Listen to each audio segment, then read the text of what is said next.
Welcome everybody to another Oceanside chat. This is actually a second Oceanside chat we're doing with Juan. So I'm super grateful for him to come in and talk in depth about SBIR proposal writing. I know that as startup founders, we're always looking for ways to find resources in the form of funding for our products.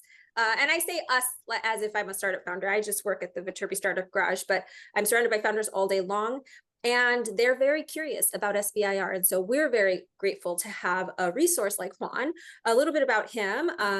High level, he's a strategic operator and deep tech champion with a proven track record in scaling up startups and unlocking government funding. He is the co-founder and COO of Pasadena Digital, an AI-powered aviation safety company, and a current startup in our space cohort. He also is the founder of Transition to Scale Consulting, where he helps small businesses grow with non-dilutive funding. And he's the former COO of Intellisense Systems, where he tripled their revenue in 5 years through SBIR and STTR. So he has actual real-world experience doing this. He also has deep expertise in aerospace, defense, climate tech, and commercializing breakthrough innovations. And last but not least, he holds a Ph.D. in physics from UCSB. Thank you for joining us, Juan. You can add more color to your bio, but we're just so grateful to have you as a resource for this. I know it's a huge thing that there's so much mystery behind how you can do it and if it's worth your time. And so I'll let you take the mic and tell us a little bit more about SBIR. Yeah, thank you so much, RC, for the warm intro and also for the opportunity to present. It's great to be able to come back to the USC VSG Oceanside chat and to provide some more information on SBIR. I think you did my bio more than justice. So I'm excited to jump in. So I'm going to start by introducing the topic. So last time what I talked about was, is SBIR funding the right path for your startup? And so if you're back today, hopefully you found that talk motivating, and SBIR funding is the right path for your startup. If you missed it, that's okay. I'm going to give a brief recap and you'll have everything you need to tackle today's topic, which is how to write phase one proposals. So kind of essential tips for winning. And I'm going to try and make it fun by making an analogy to the SBIR project being like an epic adventure. So we'll get to that. But first, we'll start with what I'm going to tell you today. So like I said, SBIR program overview. We'll talk about how to craft a winning phase one proposal. Really spend some time working on the innovative technical solution. That's the heart of the proposal, the most important part. And then the compelling project narrative, which is the storytelling piece of making all the elements of the proposal stand out. And then we'll recap. And really, the key takeaway of this whole talk is that you need to have an innovative solution that meets the customer's need and be able to explain how you have the right team and resources and the ability to commercialize the technology. So with that, let's jump in. So the SBIR program has been around for about 40 years, and it was originally founded by the federal government to achieve several goals about transitioning technologies from the private sector that are innovative and can meet real world applications. So basically getting things out of the labs and getting them into real users' hands for whole sorts of different problems. And the private sector commercialization of this is the ultimate goal. And it's also to sponsor innovation and entrepreneurship really across the country.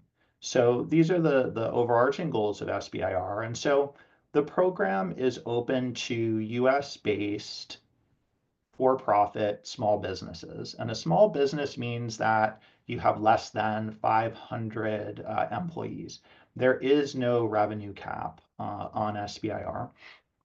And the funding from the federal government is available in the form of grants or contracts. And I'll talk a little bit about the different agencies that run their programs. And every agency does a little different, but the story is still the same. This is all non-dilutive funding that your business can get to prove out an innovative capability, identify market opportunities, and work on that commercialization plan, with no equity impact and no debt.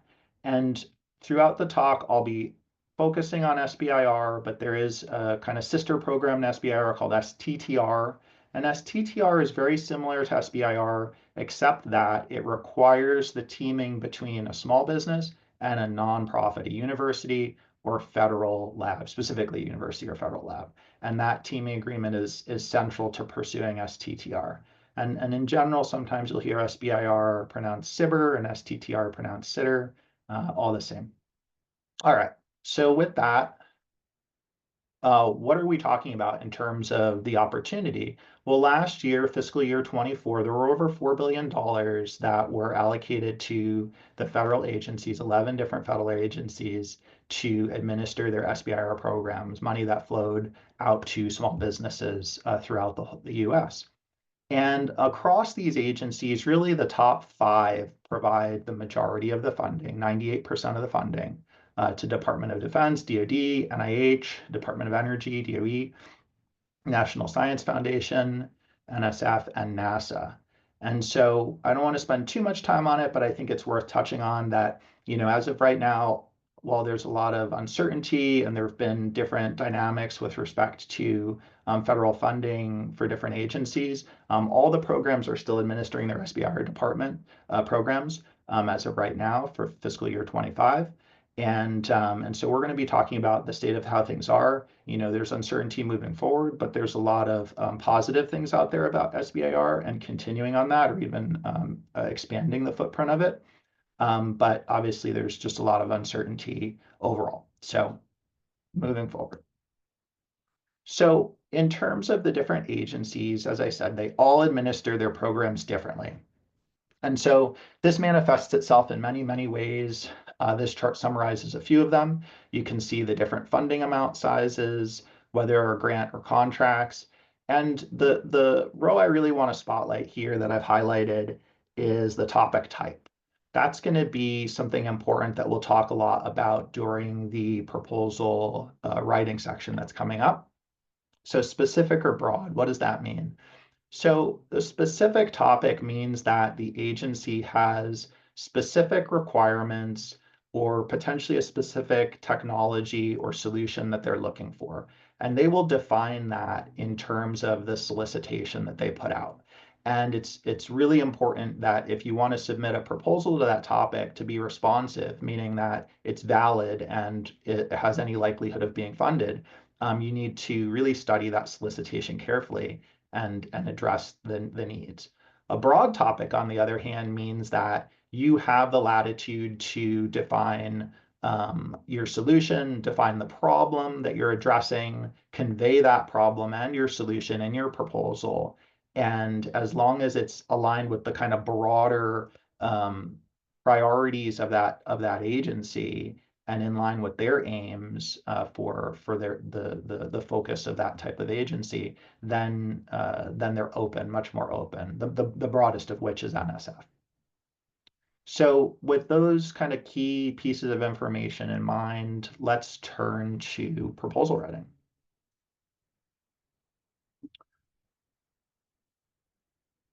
So step 0 is to really understand the solicitation requirements.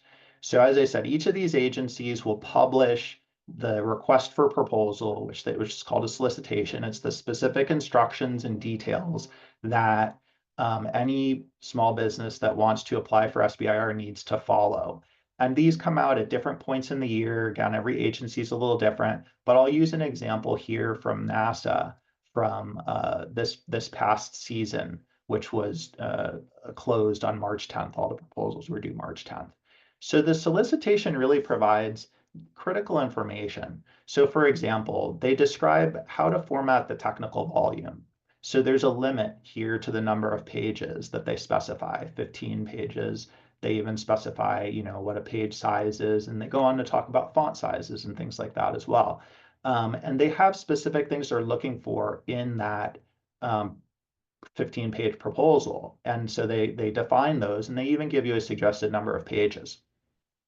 Now, that technical volume that we'll be spending most of the time talking about today is just one element of a complete proposal submission. Here it's called proposal package.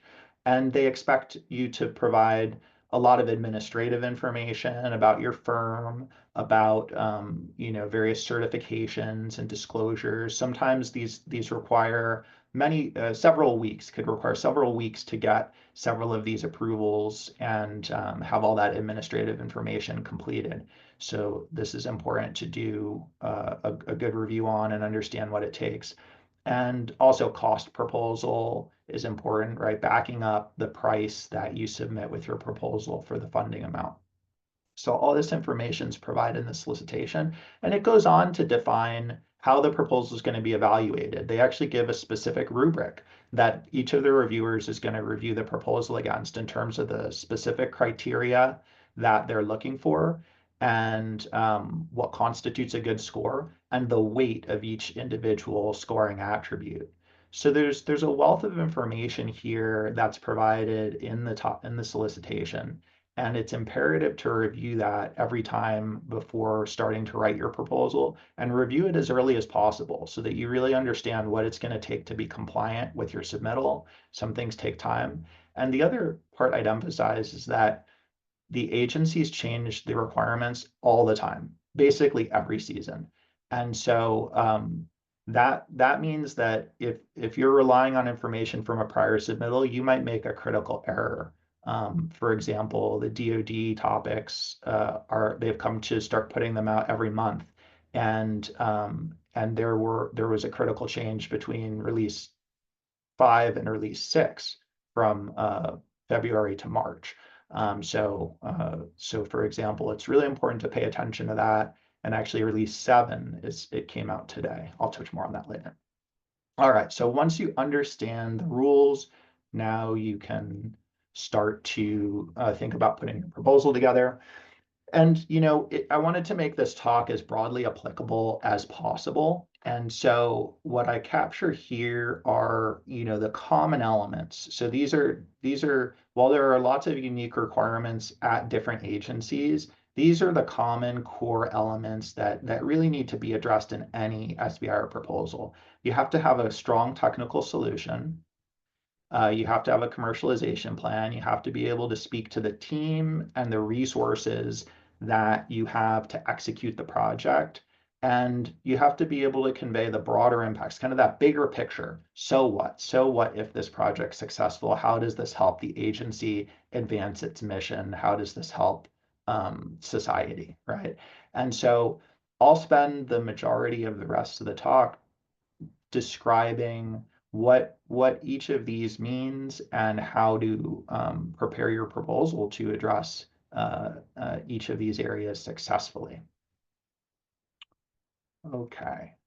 So I mentioned I wanted to make this a little bit fun, and the analogy I'd like to make is that when you're preparing your proposal, it's like setting out on an epic adventure. And so I picked a fantasy medieval kind of adventure motif. And so imagine you're the hero in this story, and you're just about to embark on this journey, this development journey to develop your innovative technology through various phases, the phases of the SBIR program, phase 1, phase 2, phase 3. And so in this story, there is this land, and a dragon has come to the land to inhabit the peak of the mountain ahead of you. And this dragon has been harassing the town people, eating the livestock, and just generally disrupting the way of life of everybody that used to be peaceful here. And so you're the hero. You want to solve this problem, this big problem, for the benefit of everybody. But where do you start, right? This is a very complex challenge. You are just one individual, maybe a founder, you know, of a small startup, how can you begin to succeed, and what are the kind of key ingredients that you're going to need to be successful in your journey. So with that general backdrop, let's turn to the key component of the whole story, which is the innovative technical solution. This is really the heart of the proposal. It's absolutely critical to spend the majority of the time that you're contemplating and starting to devise your proposal, thinking about this. And I'll spend the next several slides on how to go about that process. And generally speaking, I would say you probably want to spend something like 60% of your time working on the technical solution, in terms of the total time you prepare the proposal. And that's because everything really grows out of that. And the other reason is, of course, that you want to win the award. And the challenge is that, or the challenge that I've seen is that this is actually the most critical review criteria that is missed, right? So this is the most common critique, is that the solution wasn't adequate, or wasn't sufficiently innovative, or didn't meet the need in some way. So your quest, your journey is based on realizing this innovation. That's what the phase 1 and phase 2 and beyond phase 2 is all about. So picking the right solution, being able to articulate it is absolutely critical, right? Do you choose a magical sword? Do you brew a magical potion? Do you come up with some sort of contraption to defeat the dragon? These are all possible solutions, but uh, which one and why? All right, so let's get back to the kind of foundational, more specific view of this. And step 1 to developing the solution is to understand the problem. And something maybe to take a step back and emphasize here is there are so many parallels between what you're doing when you're coming up with a proposal and what startup founders are doing in general when building their business, devising their technical solution, talking to customers, pitching investors. And the analogy in this area is problem solution fit. So to really get started, before you start to lean too heavily on your solution or start to write a proposal around it, take a step back and understand the customer's problem. And I want you to focus on understanding it in 2 specific areas. Number 1 is the application. So this is how the technology will be used, or how it'll be used as a product or service. And this is in terms of in the user's everyday life. So there's an environment it's going to be used within. There might be other techniques, processes, tools, equipment that it's used in conjunction with. There might be certain level of training of the users who are using it.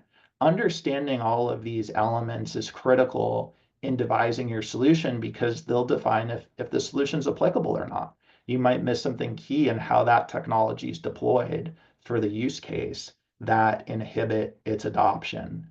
And so the other way to call the application for Department of Defense scenarios, they call it concept of operations, or ConOps. It's critical to understand the ConOps. The second piece is the state of the art. So they have something they're doing today, right? Whether that's another technological solution or manual, kind of human process, whatever it might be, they have some existing solution. And so understanding that existing solution, and specifically what is less than ideal about it, what are the drawbacks and limitations, right? If it's a specific topic, they're posting the topic for a reason. If it's a broad topic, well, you need to do the homework to really find out why this problem exists today, in spite of what other methods and means might be out there. And so let's go even further. And I made up a fake topic that's consistent with the style of a Department of Defense type topic. And when you have a specific topic, you can really leverage that to answer a lot of these questions because they give you a lot of this information up front. Now, this information isn't enough to write your whole proposal, but it gives you some sense of what you need to further investigate when preparing your proposal. So for example, the orange text gives a description of the application. So this example topic is looking for a free space optical communication system for low Earth orbit satellite networks. So imagine the picture in your mind is satellites in space, and they're using lasers to beam information back and forth, right? So what do they need? So they describe that here in the objective, and some more specifics about the size of the system and various attributes. So that's the application. The description gives some more information about an example of what's being used today and what are some of the drawbacks. So it says current RF-based links face spectrum congestion and security vulnerabilities. So these are some drawbacks of using radio frequency solution. That's why they're looking for an optical approach.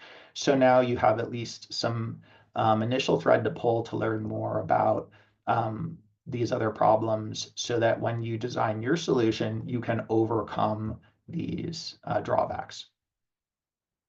All right. So next, that is the kind of bigger picture. Drilling down to the next level, there are specific requirements that the customer or end user is going to be looking for. And so this is in terms of quantitative or qualitative features and attributes that allow you to compare your novel solution to other solutions that might be out there.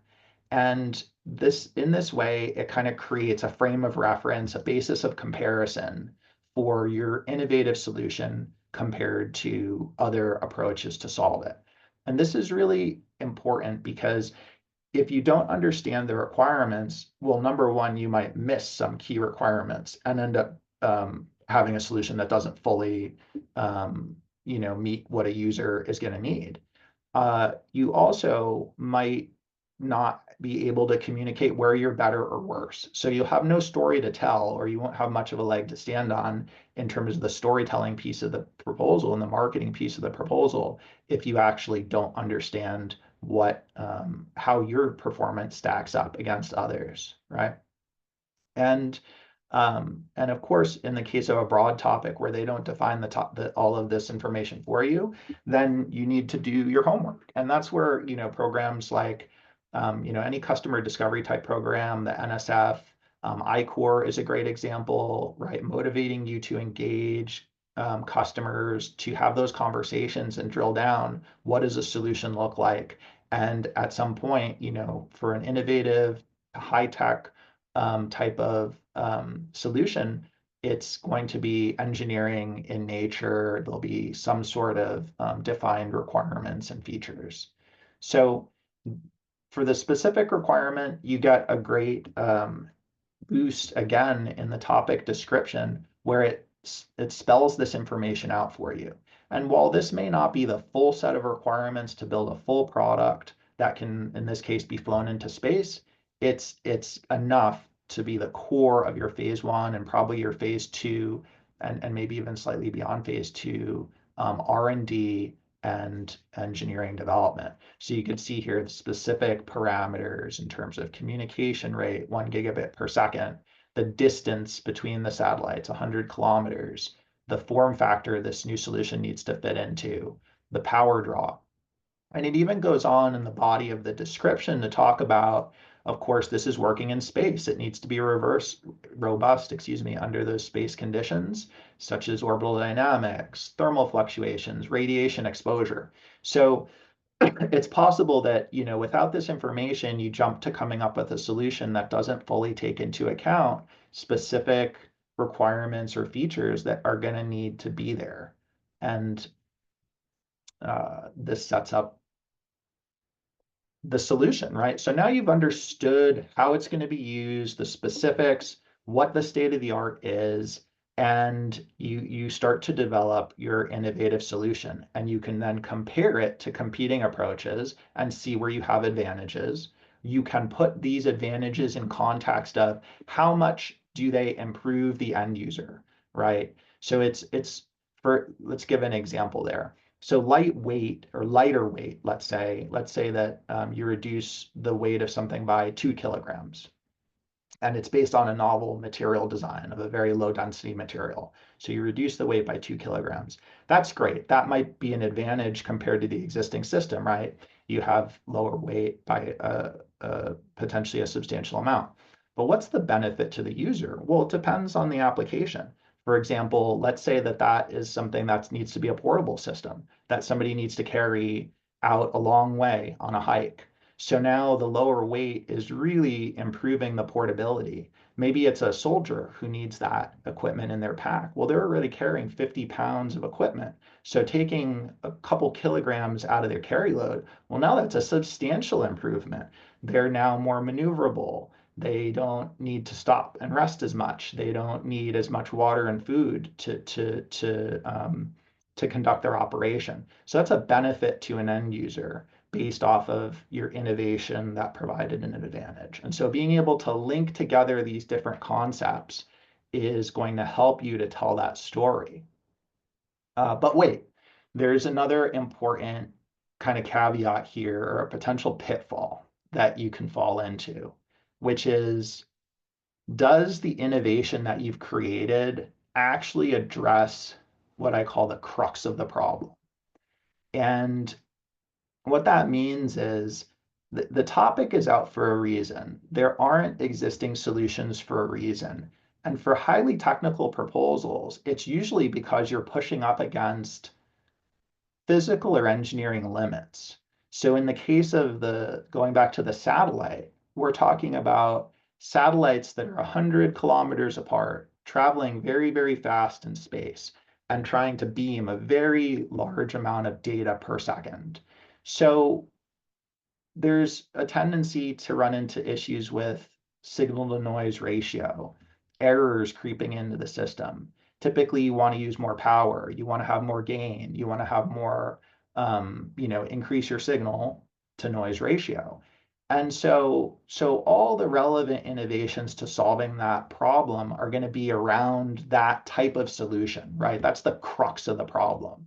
Now, let's say on the other hand, you open your solicitation and you're excited because you're a software company, you run a software company, and you have a new idea for an app that, or a human machine interface for software that is super intuitive. It's going to make any information just stand out to a user, make it very easy for them to understand what's going on and react. Well, a satellite operator can benefit from that, right? What if that satellite operator has a satellite has a lossy communication link? Well, that sounds like a great solution. Now you've got these satellites traveling through space. Let's have this, we'll add our software in there, and that's an innovative way to address this problem. Well, that's what I'd call a misplaced innovation. It's not that people wouldn't want that. Every satellite operator probably wants that improved intuitive user interface, but it's not actually helping address this communication problem, not the heart of it. And that's what I consider to be a misplaced innovation. And so this is a kind of common symptom of jumping into a topic or starting to write against a topic where you haven't fully understood the solution. You're coming bearing the innovation in hand. Maybe it's because it's what your company does, but that's sort of the situation where the adage, when you're carrying a hammer, everything looks like a nail. And so, that's the pitfall there. So that kind of goes back to emphasize why even before really starting to write the proposal in earnest, it's critical to fully understand the problem and then to build your solution around that and be able to convey its advantages and benefits to the user. All right, and with that, I will pause for questions. I have a couple questions. So my first question is, when you're kind of working on your requirements, in like traditional project management, you do like a requirement solicitation, right? You speak to a bunch of potential stakeholders and get that information so that you make sure that whatever you're building at the end of the day is going to address the real crux, right? So if someone is kind of like looking at SBIR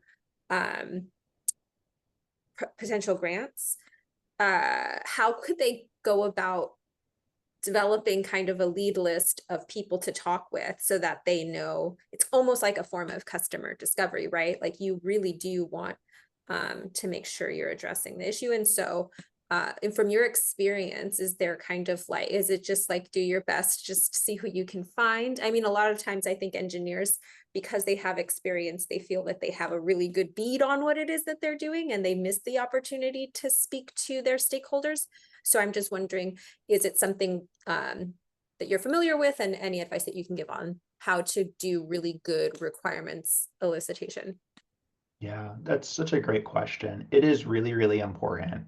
Um, I'll give a few specific suggestions because it's so broad and so vast across the different agencies. So number one, most agencies, when they post the topics, there's an open solicitation period of usually at least a month where you can reach out to the topic author and talk to them. And that's one place to start because while they're probably not an end user, but they're usually, they're a domain expert. And so that is something that allows you to ask questions, to ask clarifying questions about the topic and to get some more context.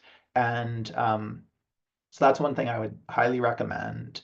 Some agencies do things like Ask Me Anythings or other type of open forums, industry days, things like that. That would be another thing to take advantage of. NASA does that. Um, for example. In general, there have been a number of events like locally here in Los Angeles. It's great to be able to go to events at the bridge where this Space Force, SpaceWorks hosts events. So they do industry days. So that's a good opportunity to talk to kind of key stakeholders. And then as you get to the kind of broader challenges, like the broad topic areas, so for like NSF, DOE, those agencies very much expect you to do the research on your own in advance. And because they're broad topics, you're not likely to be limited by what the solicitation says. So that's where through the course of your overall kind of entrepreneurship and startup activities, you should be engaging stakeholders and getting some of the questions answered. So those are a few pointers in those domains. I see Oscar turned his camera on. I'm wondering if Oscar has a question. I have another question, but I'll wait until, and there's also a question in the chat. Go for it, Oscar.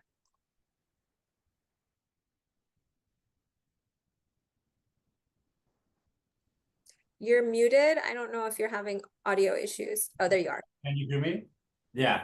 No question so far. Okay, well, it's good to see you, Oscar. So Gia asked for STTR, where would we partner with university labs? What is the typical arrangement with university? Is it just part of the funding that goes to the university, or would it be considered a joint IP thing? And does that need to be licensed by the business? So these are, these are very important questions about STTR. Yeah, these are great questions. So STTR, it needs to be a formal agreement between the small business and the university.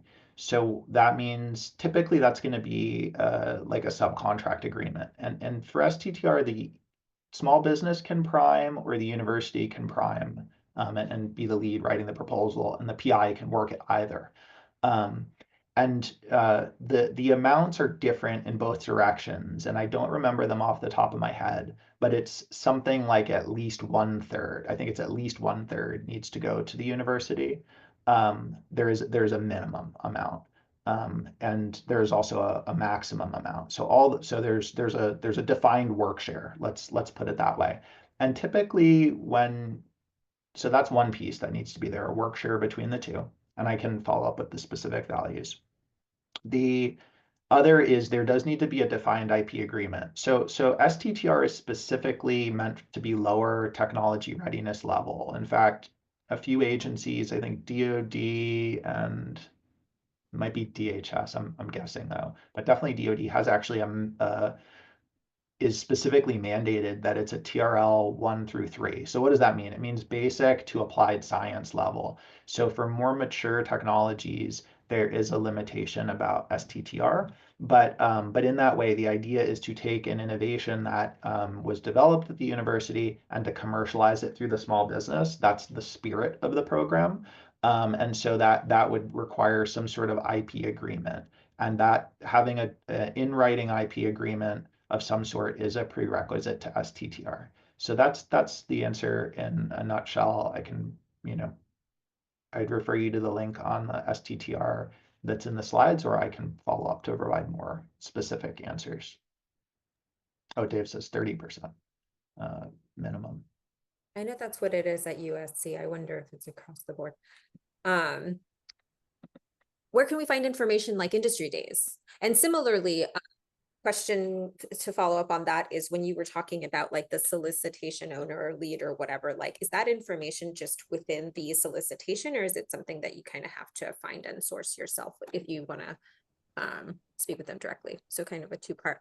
Yeah, maybe I'll address the second part first. So yes, it is published in the solicitation. It's different agency by agency. It's provided there. There's a topic contact, some sort of contact number. It may not be a specific individual. Sometimes it's a more general mailbox that it goes to. And what DoD has started to do is that they have all their topics online, and they'll publish the name in like a little web, like kind of mouse over box. And that's available for the first 30 days. And then if you go after that point, that box doesn't appear anymore. So it does kind of go away. And that goes to the kind of blackout period.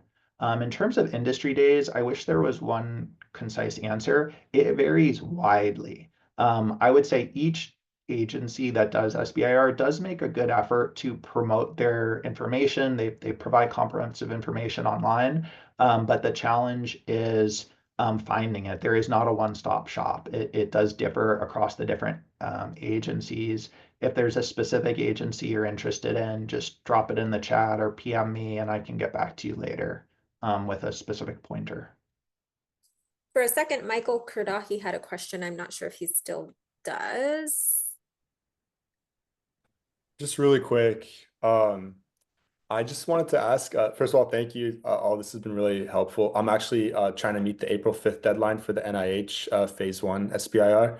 So I had a question that I got different answers from different people regarding asking for the max amount for phase 1 contracts. Is that something that's like normally acceptable, or do you have to kind of provide justification, more justification for asking for the max amount than you would for like a lower amount? Yeah, so as long as you can support the cost, there's no reason to not ask for the max amount. So, it's important that, this is a federal program, so it does fall under like federal acquisition regulation FAR requirements. So you need to be able to support any of the money that you're asking for. But as long as that's the amount of money you need to do the work you're proposing, there is no negative for asking for the max amount. Okay. And how detailed do those budget plans have to be, like specifically? It varies widely. I wish I could give you one answer, but it varies widely. It's not so much about the level of detail as it is about having the ability to back up specific things that they look for in a cost audit. And for NIH, which is a grant-based agency, so it's a cost incurred type of billing, they will scrutinize it more closely during execution. So it will be important to make sure that whatever you provide, you have a way to support that it's fair and reasonable. And if I can provide more information offline. It's a very complex subject, but I wouldn't. Yeah, I think fair and reasonable, being able to support things, that's the foundation. And then you can make it way more detailed or somewhat less detailed, but you've got to kind of dot your I's and cross your T's. Okay. So thank you so much. I'm gonna pass it to Adarsh. Hey, Yuan, thank you so much for the talk. So I have a question about advocacy. For some of the other agencies that you mentioned in the graph that you showed us, like HHS or DOE, do you have any suggestions on how can we do advocacy with potential stakeholders, or like in general, like how do we outreach to stakeholders for um, doing some advocacy, that potentially can benefit from the proposal? Can you elaborate what you mean by advocacy in this context? So for the DoD, I understood, I think in the past that if you know someone within the DoD who you think would be a beneficiary of like your technology, then, and if you build that relationship either through a network or have done some level of engagement with them saying, we understand your problem. We are in the pipeline to submit an SBIR for that. The SBIR proposal itself gives you the opportunity to put those people down that, oh, these are your potential, stakeholders. So I understand that's like for DoD, but for some of the other agencies, do you have any suggestions how you can do that outreach, or do they even have that kind of, structure where they expect you to like find champions within the agency Yeah, who? absolutely. Yeah, absolutely. It may not be within the agency, because I think the biggest difference between like an agency like DoD and an agency like HHS is that the DoD buys products, right? They are a major customer of technologies. So it makes sense that when you write that proposal to like the research arm of an organization, like let's say like SpaceWorks, they will look favorably upon a letter from a program executive office that buys products, right? That puts spacecraft into space. That is a customer to them, right? There's these different stakeholder groups within the DoD. For HHS, there's less. The government doesn't buy as much health equipment directly, right? They want it to be out there so that the population benefits from better healthcare. So in that case, you need to go to doctors, medical equipment companies, insurance agencies, it could be other federal groups that support that are in the ecosystem of supporting health. And basically those sorts of endorsements absolutely can help, because that's supporting your validation of the need, the market potential, potential partnerships, right? If you do a component technology that you can license or sell to a medical device manufacturer, that could be your transition partner or your pathway to commercialization. So that does help tell those other parts of your story. Yeah. Cool. And then Gotcha. Thanks. my last question is just regarding, that kind of, I guess you can call it product market fit, where the market is the solicitation. I feel like sometimes startup founders don't intend to be part of this kind of grant funding ecosystem.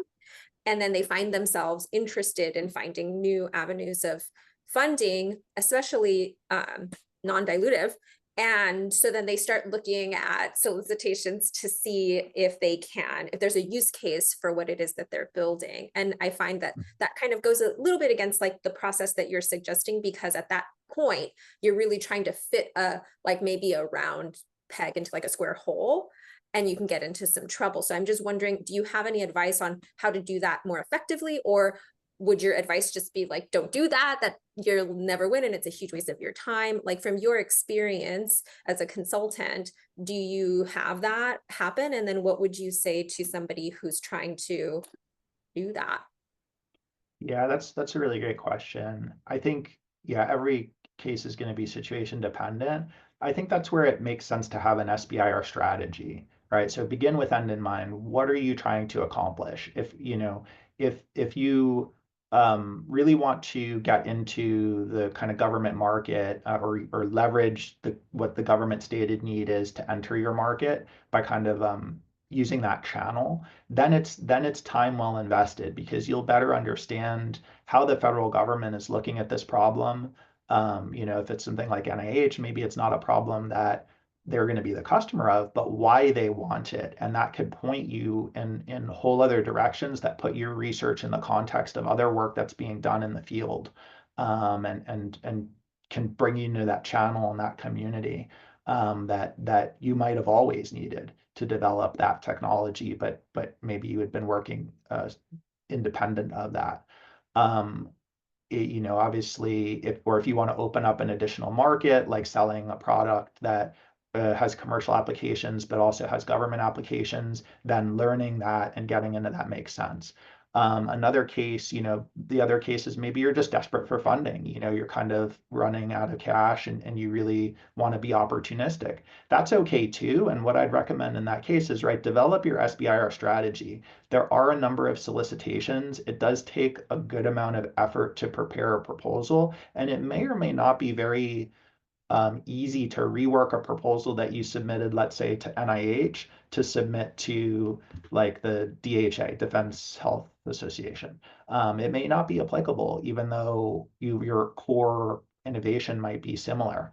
So thinking it through about what you're trying to do, and picking the right proposal to go after before you just jump into the water is what I recommend. Great, thank you. And I know that there's more past this intermission, and so maybe we should move on. Yeah, let's do it. Great questions. Thanks, everybody. Okay, so let's go back to the story. So we've come up with our good understanding, right, of the problem at hand, that there's a challenge ahead, and in order to confront the dragon and understand what our solution is to defeat the dragon, we need to be able to rally people around this message, right? This is a long journey. You're not going to make it overnight, and you can't go it alone. You need to have the right stakeholders involved. You need to get sponsorship, and we're talking about winning over the townsfolk, winning over the king and queen to endorse your journey, right? So how do you tell this story so that folks will rally around it? What are those other key elements that you need to convey so that you have all the resources you need to succeed in this journey? So number one is you need to have a logical plan. So we know the overall quest is to end up scaling this mountain to confront the dragon, but this is just phase one. And the goal of a phase one, regardless of which agency you're proposing to, is to demonstrate the feasibility of the technology, to prove out the essential innovation, right? And to kind of tackle the major technical risks. So for those of you familiar with technology readiness level, TRL, this is typically like a TRL2 kind of initial demonstration of applied science, to TRL4, which is essentially like a benchtop prototype kind of testing. And so with that, the plan is this first leg of the journey, right? And you want to be able to convey that you understand what that goal is, where that fits into the overall quest. And then for that first phase, for phase one, break that overall goal into tasks. And the tasks describe each of the steps that you're going to execute. And they're ordered in some sort of logical, chronological way. And so there's many, many, many different ways to do this. You could use whichever project management methodology that you like. And you need to convey this in your proposal. Here's our plan, right? Here's our goal. here are our tasks, here's how they align over time, and each step along the way to get there. And this is the work plan. And really, you want to make it clear, you want to make it logical, and in a way that you're reducing the risk of the project and making this first leg of the journey successful. All right. So now you need your team that you're going to execute, right? Your party of adventurers. And this could be a combination of in-house talent and outside help, right? You're kind of a hired sword, so to speak. And so when you present your team in the proposal, it's really essential that you have a complete set of skills to ensure the success of the project, right? So again, this is for the phase 1 project. So you have to be comprehensive in terms of the skills to execute the phase 1.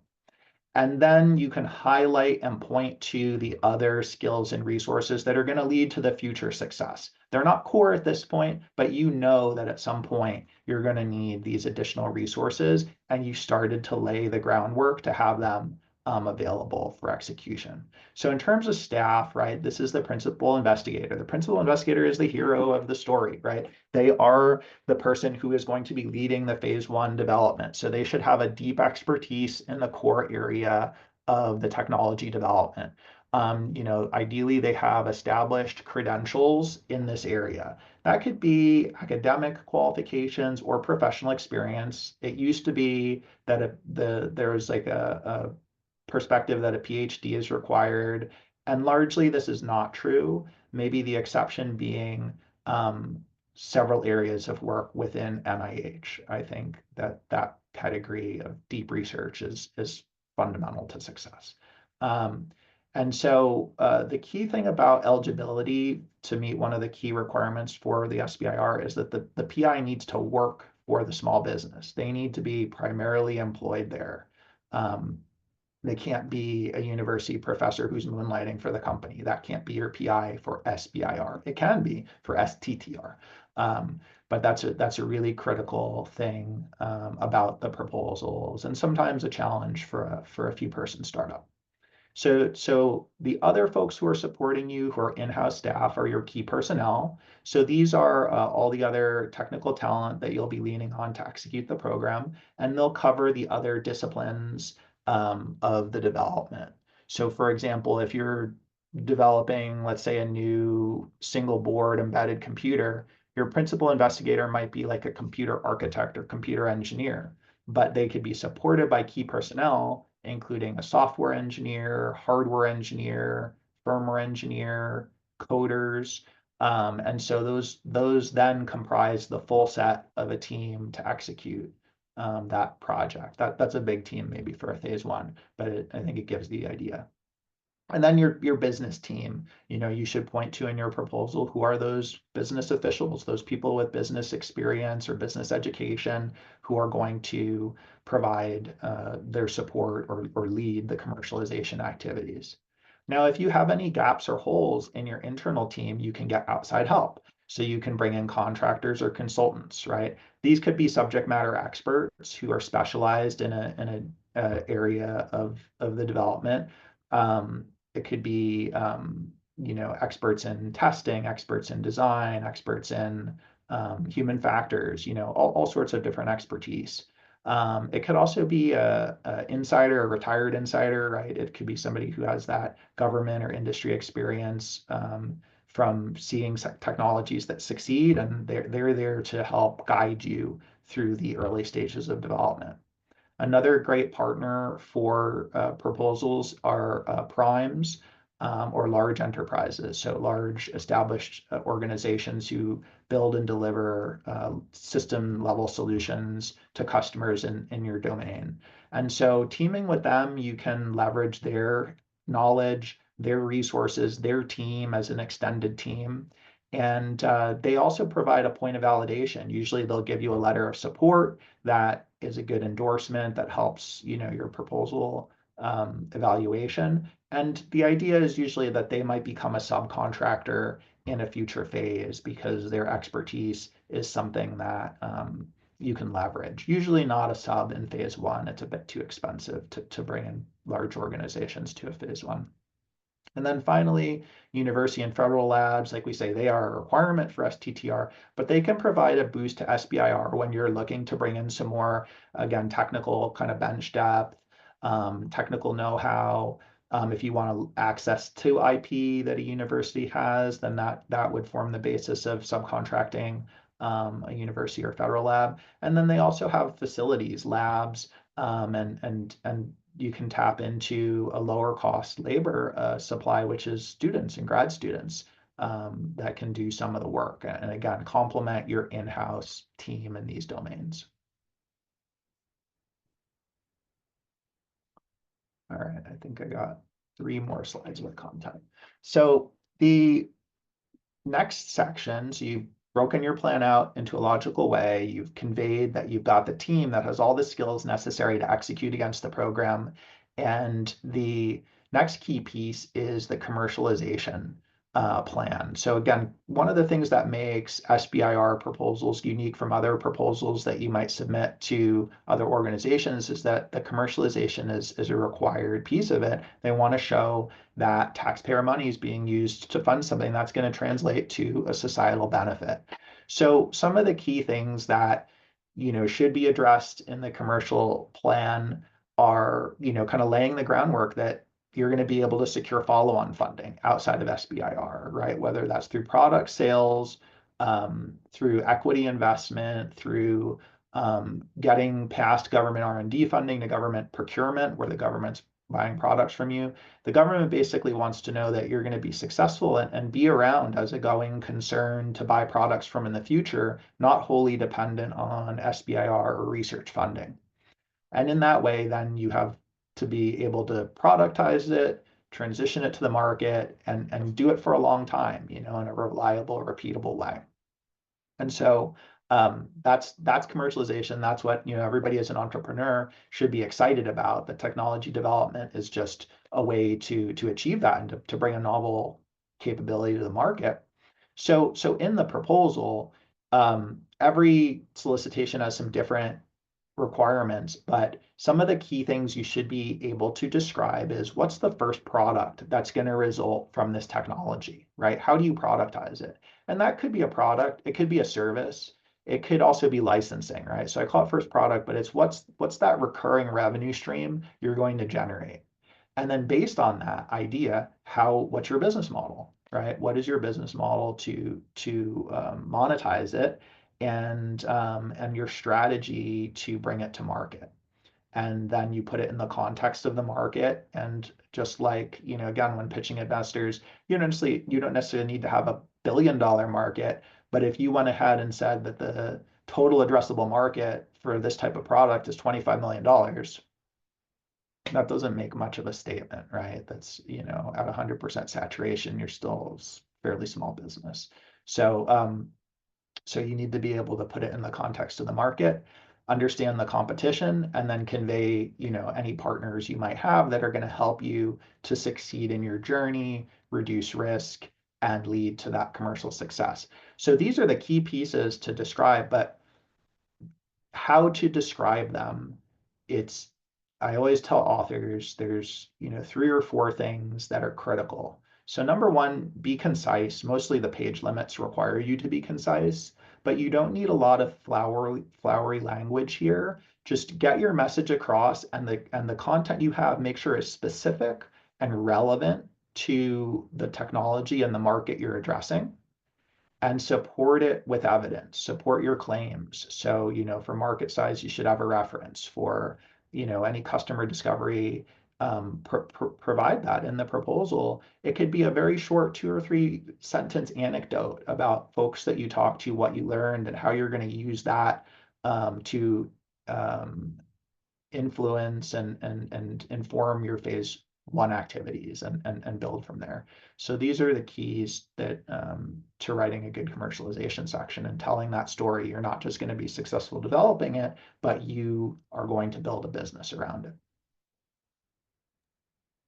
Before you move on, I just wanted to highlight that because we have Oscar here and because it is so relevant to that last slide, that process of understanding commercialization and really kind of building that out is something that the I-Corps program does, which USC has, manages the hub and provides some curriculum around it through Zap and Boom. So I don't know, Oscar, if you wanted to drop the link to the I-Corps Zap program in the chat. If anyone's curious about how to develop your product market fit through things like customer discovery to make this thought out commercialization plan useful to you, there are resources that we provide through our office, through the I-Corps program, and Oscar is almost the best person to talk to about it. So just wanted to throw that in there. Thank you, RC. Yes, I added the link to the chat. Here. Go for it, Juan. Sorry about that. No, perfect. Yeah, great suggestion. Thank you, Oscar. Okay, so then it's important to be able to highlight the impact of the technology to the bigger picture, right? So I always like to ask, authors, if you were wildly successful with this project, right, and develop it through phase 1 and phase 2 and even productize it completely, right? So you've completed all development. So what? So what? What is the impact of that to something that the key stakeholders, who are sponsoring this research care about? And there's several themes that are always prominent, right? There's some good answers. And being able to translate how your solution will provide these things and communicate that strongly in your proposal, and ideally in the front areas of your proposal, are critical. So the types of things that are compelling are, of course, saving money. And this could always be due to a lower price, but that's like a one-time affair. The real impact is when you can reduce the costs of other things, right? Recurring costs associated with using your solution compared to the existing solutions. So when you start to save on logistical costs, maintenance, fuel, repairs, these are the recurring costs that are add up over the life cycle of using a product. And if you can save money in these domains, then you can promote a lower cost of ownership, a lower total cost of ownership. And that could be a very significant figure, many times the purchase price, many times more valuable than saving money in the purchase price alone. So that's another really important, that's a really important benefit you could highlight. Reducing and eliminating bad outcomes, saving lives is always a really important one, right? Whether it's through improved healthcare, whether it's through better disaster responses, whether it's through providing more protection from a DoD type application. These are really valuable and impactful to a lot of stakeholders. So think about how your technology can contribute to that. Increasing security. Security is really important. Sometimes if you have an insecure system, you give away things that, forget the money associated with it, you could compromise other important priorities. And of course, it's the federal government, right? Maintaining US competitive advantage in key areas. So if you understand these areas and you're able to communicate those in your proposal, you're sort of, preaching to the choir a little bit, right? Telling the customer why they like this problem so much. But it reads well, it shows that you know these things, and it helps put your solution in the context of the things that matter to them. And that's a critical piece of your story. So very quickly, kind of threw in a bonus slide here, which is, what about phase 2? Phase 2 is actually largely the same. It's largely the same. You need all those same pieces of the story, but here's how you organize them. So you start by reminding the reader of the overarching vision, right? You don't leave that out. Those were the parts that really generated excitement, that you understand the problem. You've got an innovative solution. Based on that innovative solution, you're going to be widely impactful, and you've got the right team to make it a commercial success, right? That's the vision. You've scaled the mountain, you've defeated the dragon. Everybody needs to rally around that vision that you're going to get there someday. But of course, you've only completed the first leg of your journey. So here's our plan to do the second leg. And the difference in this case is now anything that was a claim or a kind of projection about what the benefit of your technology is going to be, or the functional performance of your technology, now you have to support it with evidence, right? You've done some work in phase one, so you have to bring those results forward and back those up with evidence and results. And you've definitely had setbacks. Everybody does. If not, you probably weren't taking enough risks or maybe weren't doing research. So you have those findings that were not what you hoped in the phase one. So what did you learn from them? Translate those into lessons learned, and that informs your phase two plan. Your phase two work plan is now better because of what you learned in phase one, right? Phase one burnt down the major technical risks, hopefully, but you're not out of the woods yet. And so you convey how the phase one has now made you, stronger, smarter, wiser to go on the second leg of this journey. And that's what your phase two work plan describes, is that second leg.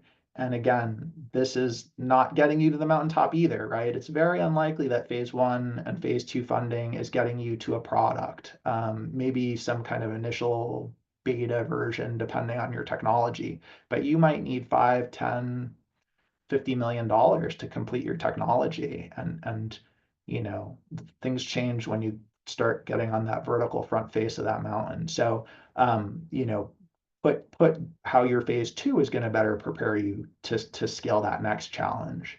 And then finally, direct to phase two, there's something like 160 new topics or 160 total topics right now that are out as of today for DoD, SBIR, and quite a few of these are direct to phase two. So the government is going in this direction. Direct to phase two means you haven't done a phase one and you're applying directly to the phase two.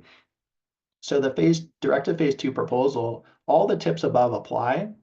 The difference is that the feasibility demonstration, the work you're pointing back to, wasn't done under a government phase one.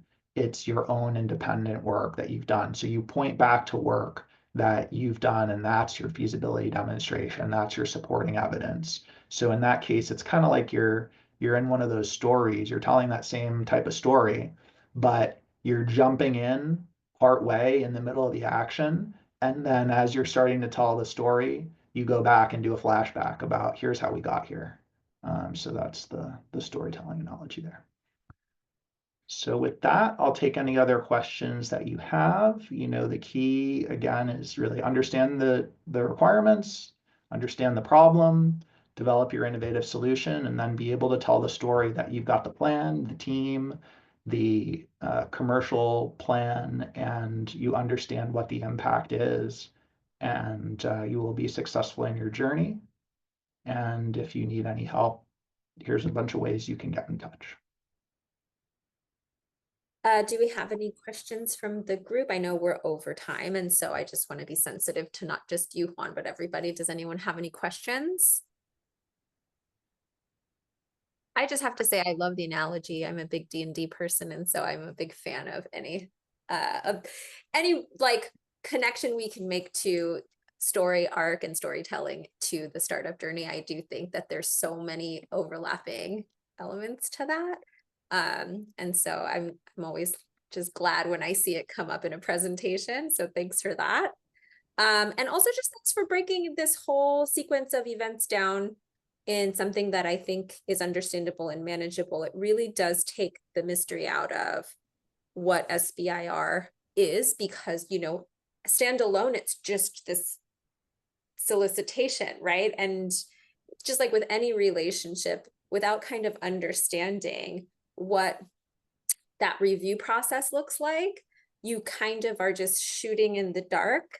And so kind of shining a light on the most important elements of what you should make sure you're not forgetting to include, and really the work that needs to be done, I think makes it so much more understandable and less of this kind of unknown.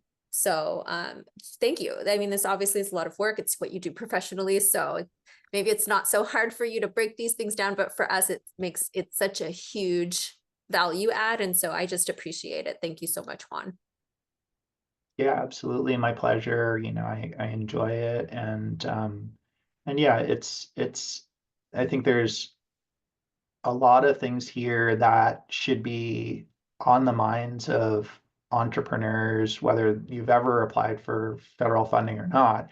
It's just a matter of how do you translate that into the proposal, into the document format that's expected, and into the kind of language and sort of customs that the government reviewers are anticipating. And yeah, so happy to help and provide that information out to everybody. Thank you. And I look forward to your next Oceanside chat, because I'm sure there's just so many topics when it comes to this type of non-dilutive funding. And so keep an eye out, everyone, and have a good afternoon, and see you in our next Oceanside chat. And if you're a team, apply to the garage. The application's open. It's been extended, and it'll close out in about 2 weeks. Have a great afternoon, everybody. Bye-bye. Thanks, everybody.